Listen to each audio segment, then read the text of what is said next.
আমি সালেন মল্লিক রুমি, হ্যাঁ, পিতা মৃত্যু বীর মুক্তিযোদ্ধা আবুল কালাম আজাদ, ধানসাগর নিবাসী ১ নং ইউনিয়ন ২ নং ওয়ার্ড, শরণখোলা, বাগেরহাট। আমি এই দীর্ঘ ৪ বছর এই দোকানদারি করি।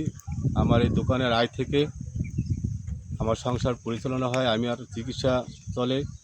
হ্যাঁ, এই বিভিন্ন ধরনের খরচ এই দোকান থেকে বহন করা হয় এবং এই একমাত্র আমার আয়ের উৎস লিগে দোকান। আমি মুক্তিযোদ্ধার সন্তান।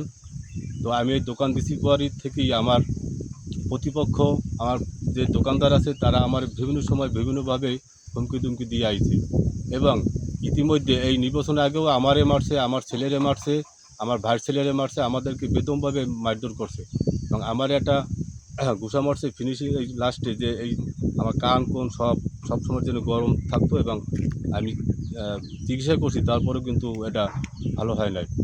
তো আমি প্রশাসন কাছে বা মুক্তিযোদ্ধা কমান্ডার যারা আছে বা মুক্তিযোদ্ধার দায়িত্বে যারা আছে, আমি মুক্তিযোদ্ধার সন্তান হিসাবে আমি বলতে চাই যে আমার যদি কোনো অপরাধ থাকে তাহলে আমি মাথা ব্যথা নেব, কিন্তু আমার যে এই যে ক্ষতি করছে এটা আইনগতভাবে বাংলাদেশের যে আইন আছে এই আইন মোতাবেক তদন্ত সাপেক্ষে সুষ্ঠু বিচার আমি চাই এবং আমি যাতে আবার পুনরায় 2টা ডাইল ভাত খাইয়ে বাঁচতে পারি ছেলে মেয়ে নিয়ে, এই বিধ ব্যবস্থা আমি মুক্তিযোদ্ধা কমান্ডার বা মুক্তিযোদ্ধা মন্ত্রণালয়ের কাছে আমার বিশেষ অনুরোধ রইল।